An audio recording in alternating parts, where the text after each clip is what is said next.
I read this quote the other day, and it really resonated with me because it encapsulates the theme of my life, and maybe yours too.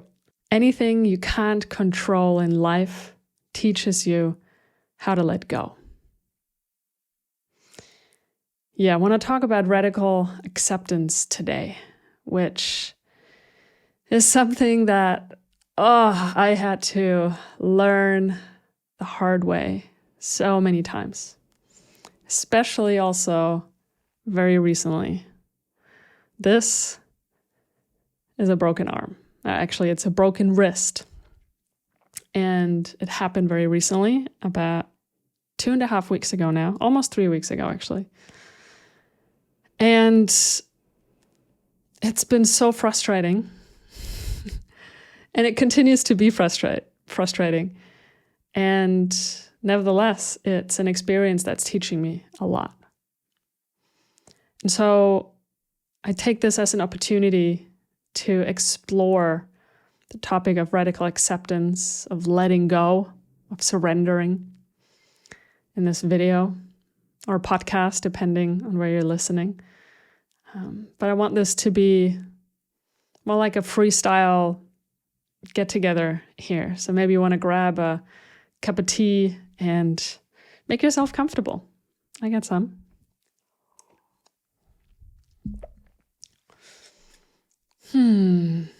Thanks for tuning in. Thanks for being here. Thanks for taking the time out of your day to dive into this theme, this topic with me, which is really dear to my heart. So I was really looking forward to the summer here in Portugal, where we live. We had just come back from 6 weeks in Germany. We're traveling and giving retreats and seeing family and all the things. And it was quite a busy time. The months before that were also very busy, business-wise and just life, just a lot going on. And so the goal was, coming back to Portugal in June and really, really slowing down and really taking the summer to unwind and recharge. And I was so looking forward to go surfing every day and skateboarding. And I just started playing the guitar again. And I just got a handpan for my birthday from my amazing family and the family of my partner. And there's so many things that I wanted to do this summer. I also wanted to create more videos and do more writing. And I also wanted to just really explore my creativity again. And so we come back to Portugal, and 2 days after we got back, and gosh, life felt so good. We just road trip down from Germany via France and Spain back home here. And everything felt so good. And on that particular day, we just had dinner. And I decided to go downstairs to play some guitar. And on my way down, and we have this big terrace out in the back, I grabbed my skateboard and I just wanted to quickly just, cruise around for a minute or two before going downstairs. And so that's what I did, grabbed my skateboard. I was barefoot. And I wasn't fully grounded, maybe. Maybe I wasn't fully present. I don't know. But it didn't take very long, and I was cruising around, and I lost balance and fell on my left hand, my wrist. And I knew immediately after the fall. I also fell on my lower back and my butt, and it hurt really bad right away. And I was lying there, and I looked at my wrist, and I knew immediately, this is not good. This did not look good at all. It was deformed and there was like this big bump. One of the bones had dislocated. And yeah, there was no doubt about it. And my partner came outside. She'd just been in the kitchen doing the dishes and, she was watching me skating. And it's a surf skate, actually. So a surf skate is a skateboard that you're just kind of cruising, the movements are very similar to surfing. So it's pretty chill. And she was watching me from the kitchen and then she saw me fall. I don't think she saw me. She actually see me fall. I think she actually heard the fall. And so when she heard it, she came outside immediately and she was great taking care of me immediately. But I said right away, we need to go to the hospital. And that's what we did. Went to the hospital, got x-ray done, and that was it. It was clear. It was a very complicated fracture, several fractures actually, of one of the main bones in here, essentially around here, and also a bit of a fracture on the outside. And they immediately said, I'm gonna need surgery. And that was it was such a blow. Yeah. I mean, I knew that my wrist wasn't in good shape, but I really didn't think I needed something like surgery. And I'd never really had surgery in my life. I've had a few broken bones. I actually fractured both of my wrists snowboarding in 2008. So, 15 years ago. But they were smaller fractures, and so, no surgery needed or anything. So it was really just, it really hurt. It really hurt. And it took another few days for me to get an appointment with a specialist. We were looking for a specialist that really knew what he was doing, an orthopedic surgeon that was specialized in hands and wrists. And a friend of ours recommended one, and she said he's the hand god here in Portugal. And so we went to see him, and he's a really cool guy. And I felt like I was in really good hands right away. And so all in all, I actually had to wait a bit more than a week before I actually then had surgery. So that in itself was really frustrating, to wait around with a damaged wrist in a cast. It was actually a smaller cast in the beginning, just from my hand to just before my elbow. And then I had the surgery, and I didn't really know what to expect, but I noticed that I got quite nervous the closer it got. And on the day of the surgery, I felt quite anxious, especially as they were preparing me for the surgery. It was, oh gosh, they had to take a needle, a really big, long needle, and stick it into my shoulder because they wanted to do a nerve block. So they wanted to block certain nerves going into my arm and my hands. And so they needed to do that without any anesthesia, so I could give them feedback of the pain. And I had to look at the ultrasound, and while they were doing that, and it was one of the most painful and uncomfortable experiences I've ever had.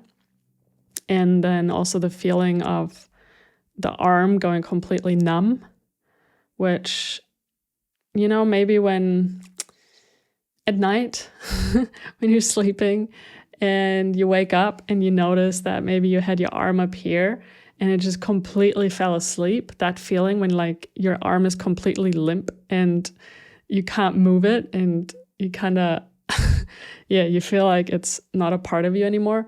That's that feeling. And that's what I had. And I had it for about 24 hours also after the surgery.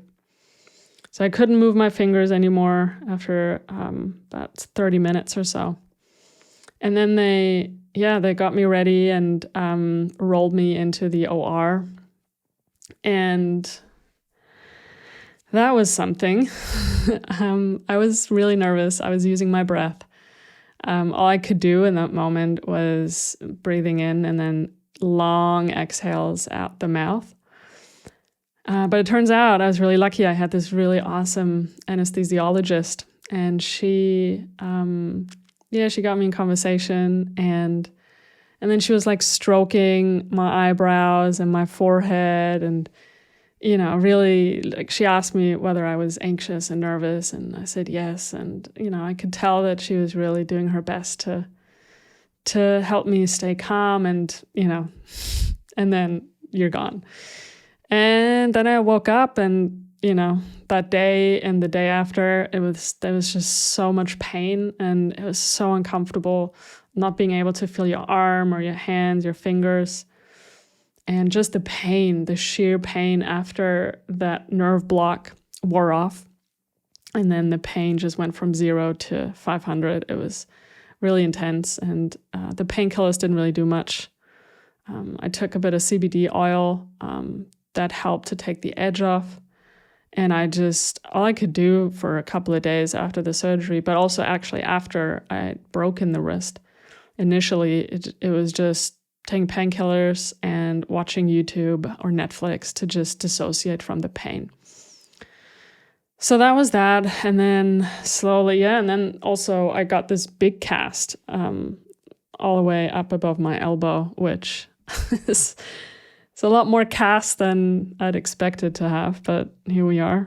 And so, yeah, the doc said the surgery went well. He had to essentially install a big metal plate and 9 screws to keep it all together again and help the healing process. And he said it was a 10 out of 10 in terms of complexity. So, yeah. And since then, I've been recovering, taking it easy. But the first reaction, besides the pain after it happened, after the fall and then going to the hospital and then hearing that I need surgery, I was just like, I can't believe this is happening. And why is this happening to me, right? That question. Yeah, why is this happening to me? Right? This is not fair. I had all these ideas and plans for the summer, and gosh, I was in a lot of resistance for a few days after it had happened initially, after the fall. I just couldn't, it was really hard to come to terms with the fact that this was going to be a long healing process of, at least 6 weeks, having a cast or some sort of something on my arm. And then even longer before I can even think about getting on a board again or doing push-ups and yoga. And so it was really hard for me to come to terms with that reality, this new reality, a different reality that I really didn't see coming at all. It was so unexpected. These things are, right? It's not like you walk around and you're like, oh, I wonder if I'm going to break my wrist tomorrow and need to have surgery. It was really difficult to let all of that sink in. Besides, I can't really work. I can't really do a whole lot of typing. Typing with one hand is quite tedious.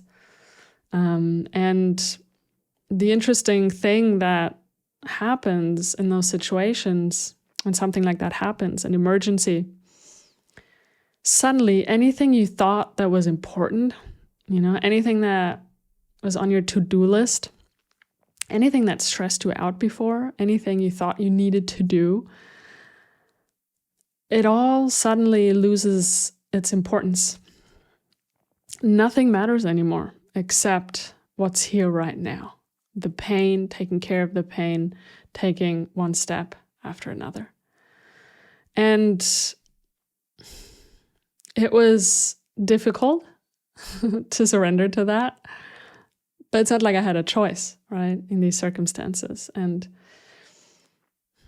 But on the other hand, a few days after, I realized, wow, this is actually quite nice to lean back and sense that space in my brain and in my body, and to feel bored. It was such a new and welcoming experience for me, actually, because that's what I'd been craving. A few days before the fall happened, the accident happened, I did something that might have contributed to this scenario. For weeks, I started working with a coach, I don't know, maybe a couple of months ago now, sometime in April. And in our first session, we spoke about taking some time off and taking a break. And I looked at my calendar and I was like, well, I got this and that and the retreats and the trip. And yeah, mid-June, I'm going to take 2 weeks off. I'm going to take 2 weeks off social media. I'm going to take 2 weeks off to-do lists. I'm just going to take a break. And I'd scheduled it in my calendar, right? I put in my calendar 2 weeks and I titled that break. And the closer that the date came for me to take a break, the more I realized, there's a lot of things I still have to do and want to do, and business, and, there's just a lot happening in life and in business, especially this year. And a few days before the accident happened, I went into my calendar and I looked at the time I'd blocked off for my break, and I deleted it. I deleted my break because I thought it wasn't feasible. I couldn't just take 2 weeks off. It's not realistic. It would have to wait until maybe August or something, right? I was like, no, I'm coming back to Portugal, and I'm going to be doing all the things and surf and skate and play the guitar, but I'm also going to be working on my business and create. Yeah. So I got my break. Yeah. And there's a lot of sadness and a lot of anger after the accident. There was sadness, there was disbelief, there was resentment, and there was anger. Gosh, I was so angry. I was so angry. Why did this happen to me? Why did I do this? Why? Like the why. It's one of those questions that in those moments when we're at odds with reality, when we're resisting reality, when we're resisting what's happening in the moment, why is the question that we ask? Why is the question that I ask? And so I immediately knew this was an invitation to slow down. It was an invitation to unplug. It was an invitation to create space and to not get distracted by surfing, by all the things I wanted to do, to not get distracted by work and creation and making videos and all the things I love doing. Everything I loved doing was taken away from me essentially that day. That's how it felt in that moment. Oh no, everything I love doing, I can't do it anymore. And eventually I had to realize that actually everything's perfect. Everything is perfect. And trusting that everything is perfect. It's the hardest part. It's the hardest thing to do in moments like this. Let it be a broken arm. Let it be a breakup that you didn't see coming. Let it be anything that happens that you didn't want to happen, that you are in resistance to happening. It's so hard to trust that that is perfect as well.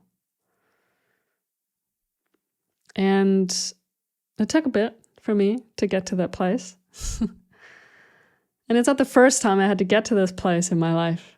I'll share in a moment some of the experiences I've had just over the last few years. But eventually I did start trusting that this was perfect, that this broken wrist that was complex, that required surgery, that all of that was perfect too. And I started to really experience gratitude for life again. I remember driving back from the surgery. So I went in the morning and they let me go in the evening. And my partner was driving, and we're driving back into the town we live in along the coast. And it was a beautiful day, a beautiful hot day. And I looked out the window, I looked over the Atlantic Ocean, and I was just so grateful for life. I was grateful to be alive. I was grateful that I survived that surgery because I was scared. I was scared for my life going into that surgery. And so that feeling, that sensation in my body of just feeling grateful for life no matter what, broken arm or not, I'm here.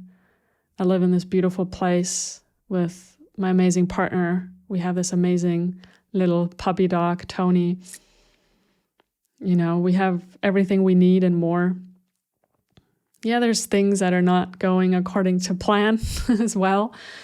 And this one totally, obviously, not going to plan. And I'm still grateful for everything that I have. And that was enough in that moment. It really brought me to tears in the car. Yeah. And then I realized how important it is for me to start shifting my focus away from what I couldn't do and what I can't do this summer to all the things that I can do. Right? Instead of focusing on, I can't go surfing anymore, I can't go skateboarding anymore, can't play the handpan, my new handpan, I can't play the guitar, I can't do all these things and work and run workshops and can't do any of this right now. But instead of holding on to that and making myself miserable in the process, I consciously decided to shift my focus to all the things that I could do. I could still sit down and read books. I love reading books. I could still go out and go for walks with my partner and Tony. Go on these beautiful walks out there, And I could still sit outside in the sun and just enjoy the sun, being outside. And so I started making a list of all the things that I could do. I could sit down and do my mindfulness and breathwork practice. I still have my breath. No one can take my breath away until I die, right? That's the moment it's gone. But until then, it's here. I can be with my breath. I could get back into learning Portuguese. A big goal for the next 12 months. I really, really want to become fluent. So lots of stuff that I can do, And a few days ago, I started doing just some light exercise, just, some core exercises, exercising my legs, just something. I really, really enjoy moving my body. And I might not be able to go to the gym and do a full workout. I was in a really good shape before this happened, And I just started with 3, 4, 5 little exercises. And that felt really good. Get back into a breathwork and mindfulness routine and spend more time on my mat, just being being with my body, pain or not. Yeah. I did notice, though, that especially after the fall and after the surgery, I was having a really hard time trusting my body and trusting the environment. My nervous system was so on high alert that I would just see potential accidents everywhere. I was a really anxious passenger in the car with my partner, and it drove her crazy, which I totally understand. But I was constantly controlling her driving because I felt insecure. Not consciously, it was my nervous system that didn't feel safe anymore after the fall. And just getting that back, slowly every day, I'm noticing, I feel a bit safer today. I feel a bit safer going on a walk. I feel a bit safer in the car. Yeah.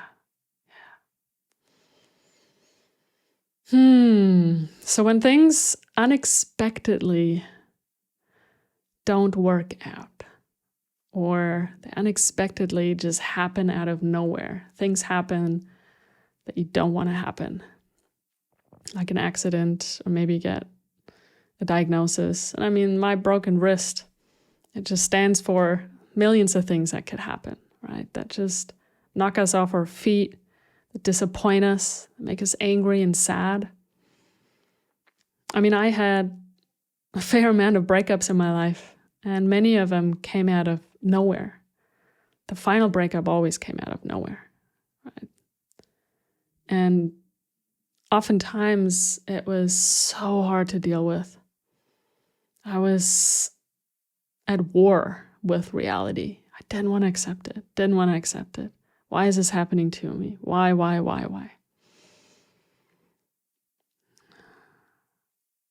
I remember just before COVID happened,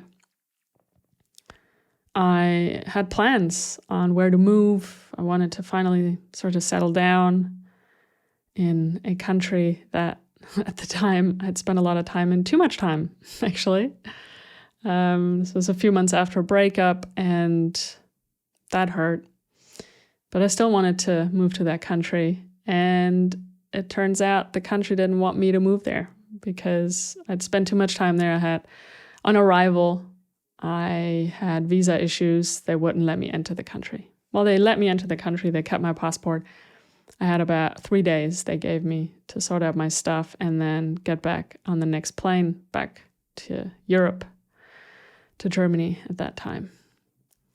And I had everything planned out on how to sort out, my visa and how to, before going there, I had everything, place to live, car, a plan on getting the right visa and whatnot. And those plans all shattered in a moment like that. I knew immediately when they pulled me out at immigration, I was like, oh, that's it. See you later. That hurt. That really, I was quite depressed after that. That was really hard. It was really hard to accept. And then I make new plans. I'm like, okay, so this is not working out. Apparently this is not my path. I've come to terms with the fact that, nope, that country, not my path, not right now. And I made other plans to move to another country. And at the time I was in Canada and I was gonna move to Mexico. And I, again, had everything planned out, organized everything, flights, place to live, all of the good stuff in this awesome location where I could go surfing every day. And then the pandemic hit. And everything was chaos. At the time, I was doing one of my breathwork teacher trainings. And I was invited to reconsider my plans under these new circumstances. And it was very clear that I can't be going to Mexico on my own when all the borders are shutting down. So I had to make a decision, and my decision was to get on the next flight and be with my family in Germany. Even though I hadn't really spent much time there in many, many years, I knew intuitively that was where I needed to go. And so I did. And I arrived back in Germany. And again, it's like, wow. Again, my plans didn't work out. Had all these plans. I was really looking forward to them. And here they are, disintegrating in front of my eyes, just falling apart, everything falling apart. What I didn't know at the time was that this would be the best thing that would happen to me. Because of that, because country number one rejected me, because my plan B didn't work out either, eventually I was able to heal my home country roots during the pandemic. I was really able to come to terms with where I come from, who I am, in a whole new way. And it also opened up the possibility, which would have never existed otherwise, the possibility of me meeting my now partner / fiance / soon-to-be wife. So it would have never happened. We had to meet in Germany. But at the time, I didn't realize that this is what needed to happen for all the other puzzle pieces to fall into place. And so I had to go through the process of surrendering and radical acceptance over and over again over the years. You know, there was a time where I was so desperate. I was so depressed. I was just in such a big struggle because I was single and I just kept on attracting really unhealthy dating scenarios and relationships. There was nothing. I was just single and lonely. And it was so hard for me to accept the loneliness. It was so hard for me to accept being on my own. And I had to really learn to surrender being on my own. To go through the process of fully accepting that this is where I'm at. I am single and it's okay. But it was hard. It was so hard. I had to fall in love with the idea of staying single for the rest of my life. That was my key. That was that missing link that took me a long time to surrender to. God, it was hard to accept that. It wasn't giving up. It was just surrendering. It was trusting. It was learning to trust that whatever would happen, partner or no partner, single or in a relationship, that it didn't matter. And that I could be happy being a single person for the rest of my life, if that's what it meant. But it was hard. And then I had some intense skin issues. I had really intense eczema, psoriasis, just when I met my now partner. It started right after we started dating. I mean, when you start dating someone new, you just want to look your best. And you want to be attractive. You don't want to have eczema all over your face. And it was so hard to surrender to the fact that, okay, here I am. Got eczema, got psoriasis, my skin is freaking out, my nervous system just couldn't handle the new relationship, apparently. And I had to really, really trust that I'd be lovable with or without eczema, with or without these skin issues. It was hard. It's hard to let go into that. So hard. And, you know, looking back at my life, so many things went amazingly. I mean, I'm so grateful for so many things that have happened in my life, and I've been so lucky in so many regards. And my life fell apart many times, over and over again. At least that's what it felt like for me, right? And it's important to not put that into relation in terms of, oh, well, there's worse things that could happen. There's worse things that happen to people, right? It could always get worse. There's no point in sort of emotionally bypassing that experience. For me, in many of those moments in my life fell apart. That's what it felt like. I fell apart. And I had to go through the process of surrendering and accepting radically what is. And each time that my life fell apart unexpectedly, each time I was left with heartbreak, each time that I broke a bone unexpectedly, each time my plans didn't work out, plans I was trying so hard to hold on to and, to control whatever I thought I could control in life, because that's what we're trying to do, right? When we're holding on so hard to how we want life to be, when we make all these plans, we're essentially trying to control life. But every time that I had to surrender control, and God, did I resist surrendering control.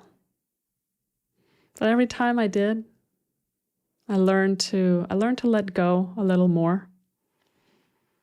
I learned to let life flow through me a little more, rather than controlling the river of life, rather than holding on for dear life. Because every time something unexpected happens that we don't want to happen, is we're trying to gain control because we're afraid of what's on the other side, because we don't know what's on the other side. We're walking into the unknown, right? And so I feel like there's the process of surrendering, the process of radically accepting life as it is, even though we resist it. I feel like there's a process that's very similar each time. When I look at my life, it seems like it's always quite similar. So at first, the thing happens, right? In this case, let's say my accident, and there was resistance. It's like, no, I don't want this to happen. Clearly it did happen. Or take a breakup. I don't want this breakup to happen. Oh my God, this is terrible. Why is this happening to me? There's resistance, right? We resist what's happening. We don't want it to happen. Because we're in this resistance, anger builds up, right? We get angry. And we get sad, and we grieve. And sometimes the sadness is first, sometimes the anger is first, and sometimes they just come together. But usually when there's sadness, it also turns into anger. And when anger arises first, it usually also turns into grief. So we got to go through both of those phases. We got to grieve what we lost. We got to grieve the plans, the ideas. We got to grieve what didn't happen. We got to grieve the letting go, because it's painful for our egos, right? It's painful for the part of us that wants to control. So there's resistance that turns into anger, turns into sadness, or the other way around. And eventually, as we move through these phases and we move through these emotions, and the key here is that we have to allow ourselves to move through all of these emotions, because otherwise we're not going to move forward. Because after the resistance, after the anger, and after the grief and the sadness is when we arrive at acceptance. Okay? As I allowed the emotions to move through me, a couple of days after the accident, I was angry, I was sad, I was angry, I was sad. Eventually, though, I arrived at acceptance. It's like, okay, this happened. This is how it is now. I got a broken wrist. I need surgery. Something I also resisted, didn't want surgery. And my summer is going to look different than what I thought it would look like. And so I arrived at acceptance. And then eventually I surrendered. It's like, okay, all right, that's what it is. I surrender. Universe, life, here I am. Flow through me. Let me get out of the way.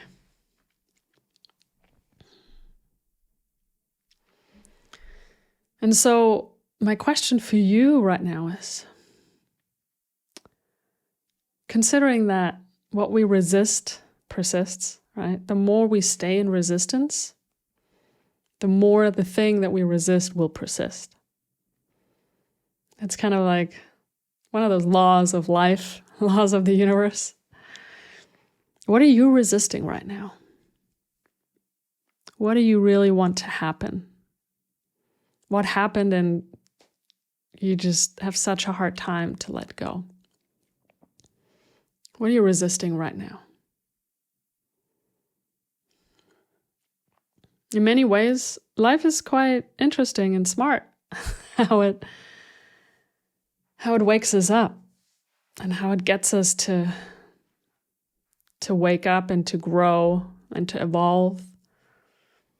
Because oftentimes it takes pain, it takes this process of, for things to happen that we don't want to happen, for us to eventually, finally learn to let go, to give up control. And there's this analogy that I like to use: the feather, the brick, and the truck. So first, there's the feather, right? So let's say you're working really hard and there's a lot of stress in your life because of your business, or on top of that, there's your family and all the things. And the feather is maybe, you get a cold, you get the occasional migraine, where you might have to take a day off. And then eventually, because we're not listening, we keep on doing what we're doing. Eventually, life's like, yo, she's not listening. She's not getting the message. The feather is not strong enough. So let's throw a brick. Okay, so life throws a brick, and that might mean maybe you get knocked out because of, let's say, you start having gut issues. So it gets so bad that you can hardly eat anything anymore. You have so much pain and it really clouds your brain, so you have a really hard time working. So you got to work even harder because it takes more time to get anything done because of the brain fog. So that's the brick. Things are getting more and more uncomfortable, right? More painful. But you keep going, because you don't see any other way out. And you can't maybe put the two and two together, that the stress you have in your business and with your family, that's all adding up to a dysregulated nervous system and thus to your gut issues. And you're still not listening, so you keep going. Maybe you also stay stuck in an unhealthy relationship. Am I talking about my own life here? Maybe I am, yes, in the past. And so you're not listening. You're still not getting the message. Keep on doing what you're doing. You're working hard. Stay in that relationship. Stay in that people-pleasing conflict situation with your family. And then life is like, whoa, still not listening. Still not listening, but her body, her nervous system, it's on overdrive, can't keep going anymore.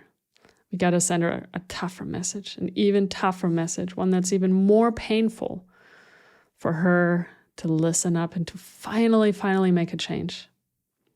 Because it hasn't been too painful yet. And so life throws you a truck. And that might come as maybe, for some people it might be a heart attack, or it might be any other serious diagnosis, maybe cancer, It might be being laid off from their job. It might be a sudden breakup.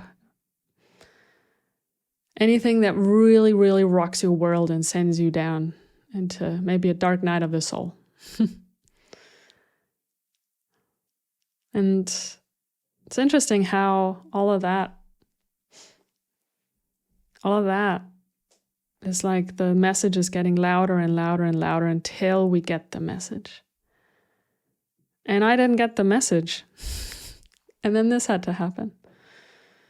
So for me, this is a mild truck. It's not the biggest truck, but it's more than a brick. Needing surgery and all of that, that's a small truck for me. And so it's been a really interesting time for me to reflect, to really go inwards and to really listen. Yeah. To really listen.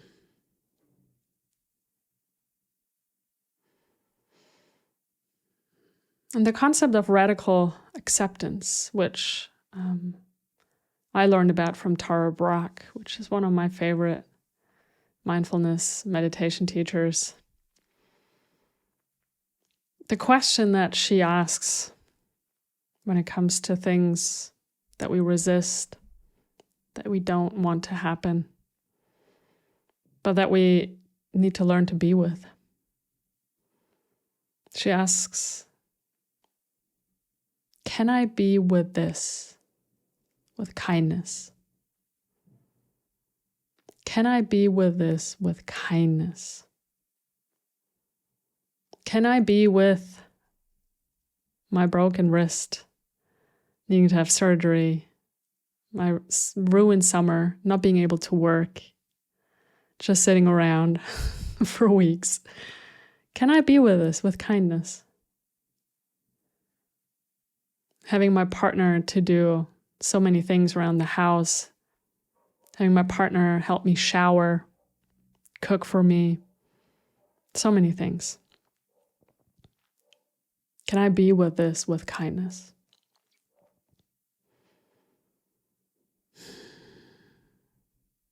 Tara also said, the boundary to what we accept is the boundary to our freedom. In other words, if whatever we're holding on to, whatever we resist, keeps us imprisoned, keeps us stuck, keeps us in pain. Resistance it's a sensation of contraction. I'm resisting, I'm tensing my muscles. I don't want this. Why me? Why this? Why now? But once we start accepting, once we start surrendering, it feels like liberation. It did for me. It feels like freedom. I'm free. Can I be with this and still love life? Can I be with a broken wrist and be in pain and needing to have surgery and still be grateful for life? Still be grateful for my body,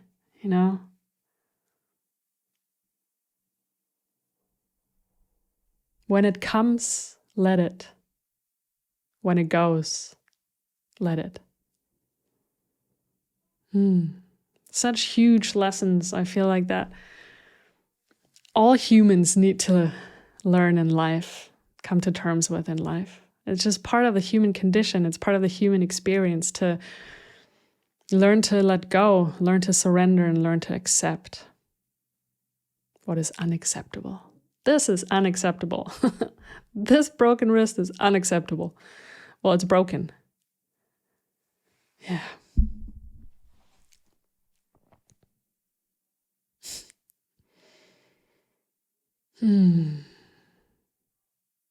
There's so many things that we cannot control, but that we try our best to control nevertheless. We try to control other people and their actions. We try to control our partners, right? Try to control other people's opinions. And there's another saying that goes, do you want to be right or do you want to be free? Yeah, we love controlling other people's opinions because we're afraid to be judged, to be rejected, to be criticized. We can't control falling in love, but we try to. We can't control finding the love of our lives, but God, did I try so hard to make it happen. And it only happened when I completely let go of any control. We can remove, we can do all the inner work to integrate any of the barriers that are in the way of love and attracting a partner. That we can do. But we can't make anyone fall in love with us. We cannot control someone else's feelings for us. It's impossible. Yeah, we can't control how other people perceive us in social media. Like, I can put this video out and be proud of it, and there might be a lot of people who enjoy watching it and listening to my words. And then there might be people who just don't like what I have to say, who criticize my ideas and, whatever I shared in this video, and they'll leave negative comments. I cannot control that. It's out of my control completely.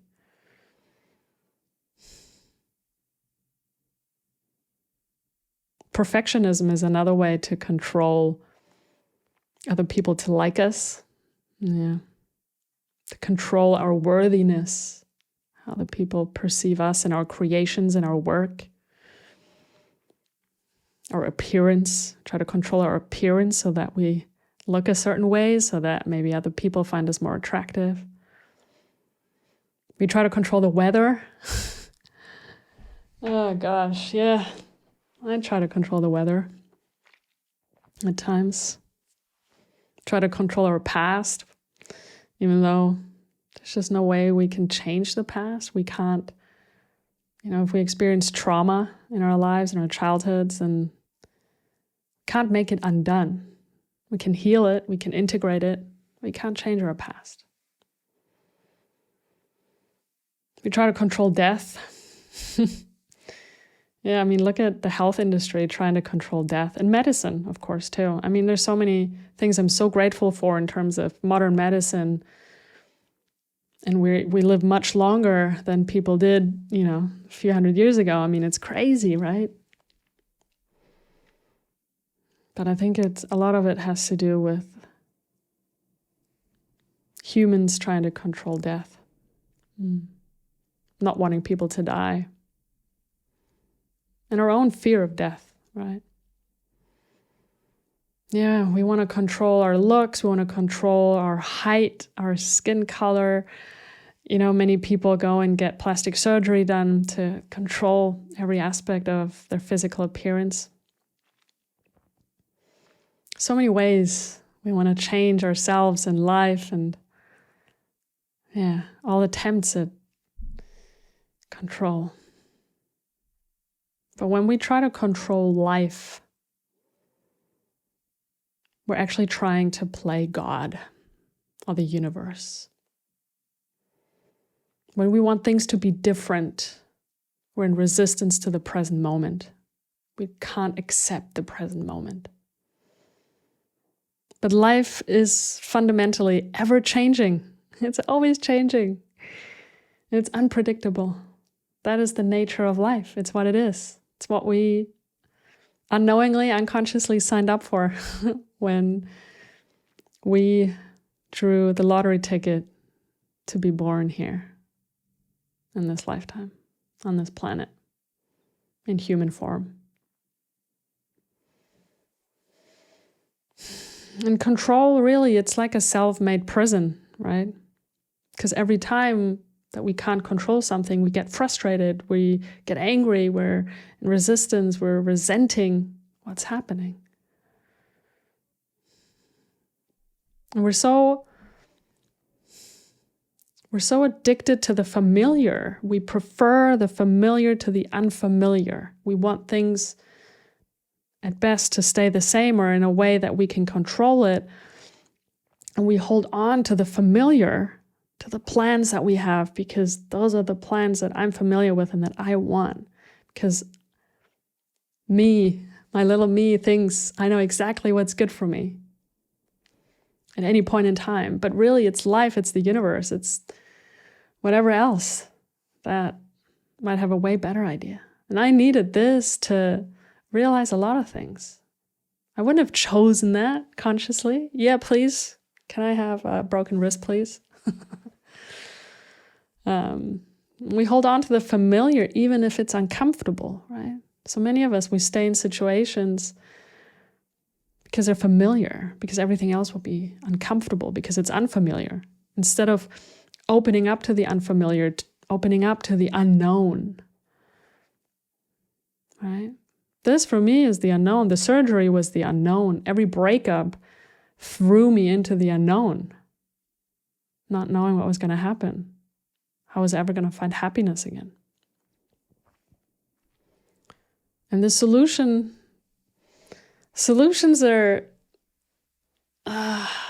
usually come from up here, right? Well, there's a few things that help me, right?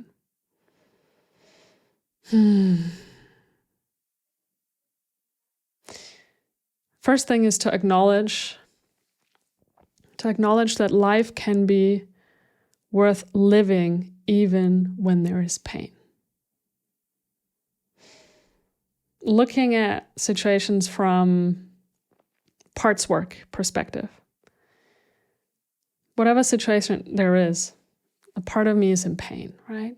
I'm in pain. I feel anger. I'm resenting and rejecting what's happening. That is one part of me. But can I access a part in me that can feel gratitude for the rest of life, for everything else that's there?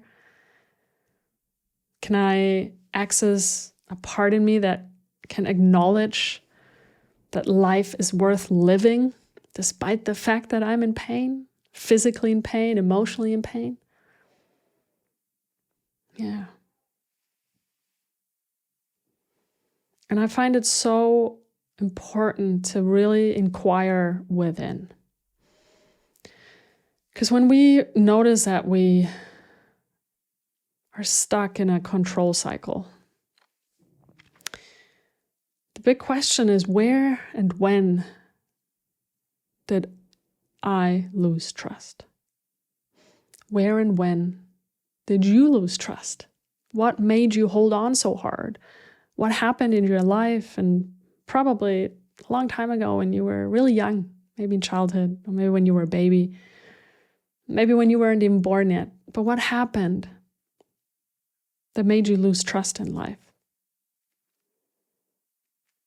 Where does this desire to control come from? Maybe we had a chaotic childhood. Maybe there was a lot of helplessness and vulnerability when we were growing up. Maybe there was a big loss. Maybe we have fears of abandonment because we were abandoned as children. Maybe our parents really struggled with inconsistent moods or addictions. Maybe we weren't seen the way we needed to feel seen. Maybe we just felt rejected a lot. We felt criticized a lot growing up. Maybe there was just repeated cycles of emotional unavailability. We just didn't get the love and affection that we needed to have. Whatever it is, I think it's important to acknowledge that and to help these parts of us that are still stuck in that time and that are still suffering from what happened back then to heal and integrate.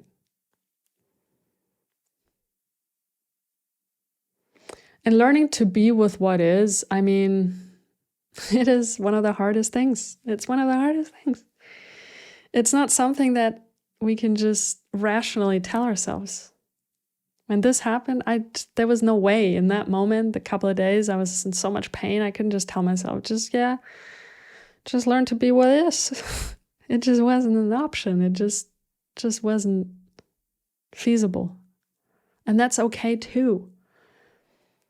Right? We need that time. Like, we need to go to that phase of resistance and then the phase of anger and grief to eventually arrive at acceptance and surrender. We can't bypass any of those stages. And so I think what's really important in those moments is to be self-compassionate, to be compassionate with the parts of us that are struggling right now, right? And be like, hey, it's okay. This sucks. This is painful. This is terrible. I'm sorry this is happening to you. Right? This is self-compassion. We can talk to ourselves like that. It might make it easier. It does for me. Tara Brach says, radical acceptance is the willingness to experience ourselves and our lives as it is. And that means experiencing and accepting and surrendering to the full spectrum of emotions that are present. The resistance, the resentment, the anger, the sadness. And to let that be there and to let all of those emotions flow through you. Because they deserve to be felt. They deserve to be seen. And if we keep on suppressing that, if we want things to be different, if we keep on rejecting what is, we're also rejecting our emotions. And then we just keep on pushing them away and away and away and down. And it doesn't work. It doesn't work. What we resist persists. Any emotion that we don't allow ourselves to feel, it'll come back eventually. So we might as well just give it space as it comes up. Without judging it, without labeling it as good or bad. You know? Yeah, I might say this was a shitty experience. You're like, yeah, it is a shitty experience.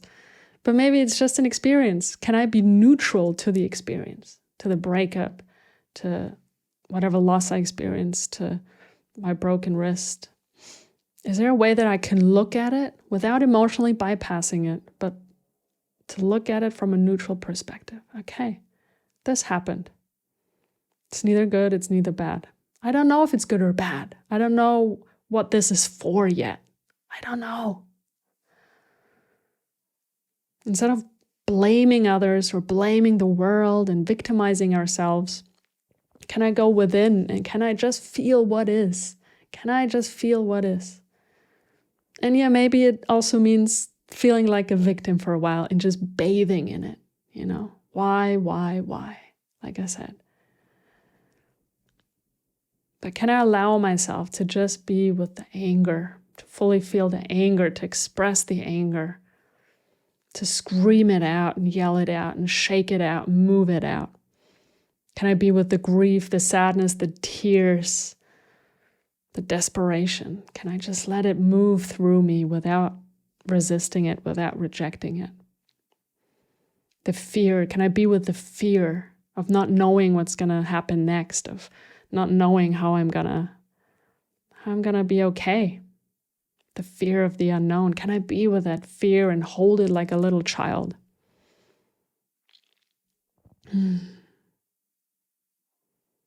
What would it mean if we let go? What would it mean if we let go? What would it mean if we surrendered? What might happen? What is the fear?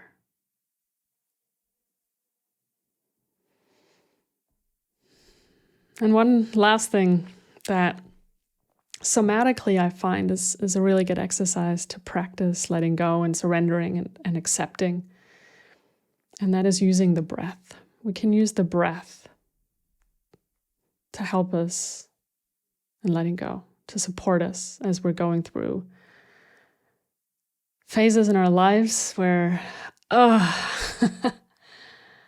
things are just rough.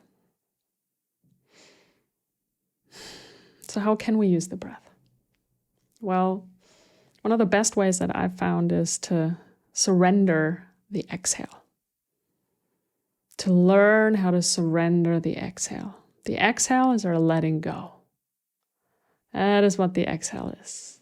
Every out breath, you can learn to let go a little bit more. And as you're breathing right now, can you allow yourself to really let go of the exhale?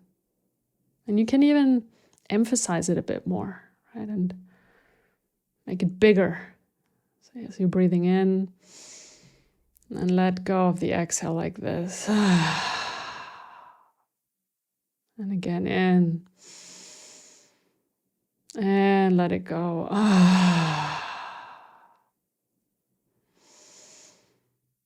And let go. Really feel it in your body somatically. Feel it in your chest, your belly. Feeling that surrender, the letting go in a somatic way. And see what that's like. And in any case, the breath can always help you come back to your body, come back to the present moment. When we're getting all caught up in our thoughts and what ifs and whys and, questioning life, as you connect with your breathing, as you slow down your breathing, as you bring your breath lower into your body, you come back to this moment. And the calmer our breath is, the more our mind can calm down as well.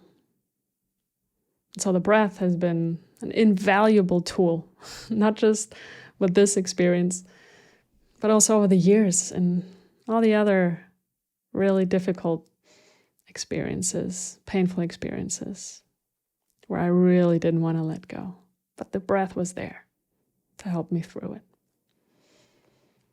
And in many ways, one of the best ways, actually, is to do a nice, deep transformational breathwork session using conscious connected breathing. That often really helps me to process stuck anger, buffered grief and sadness, to really get in touch with my emotions. Sometimes it's hard to do in our daily lives, but our breath can help us to get deeper with our emotions. Okay, that's all I have for today. I just want to say thank you. If you made it this far, thank you for listening. You're amazing. So much gratitude. So much gratitude. I hope you enjoyed this. I hope you learned something. Maybe you found an answer or two to a question you've been carrying along in your life. And you're always welcome to drop any comments, thoughts, insights, questions in the comments below here on YouTube. You can always send me a DM on Instagram. And I look forward to our next little get-together here of whatever format this is, but I'm enjoying it. I hope you do too. So thank you so much for being here. Thank you so much for trusting me and for spending time with me. And I hope to see you very soon. Take care.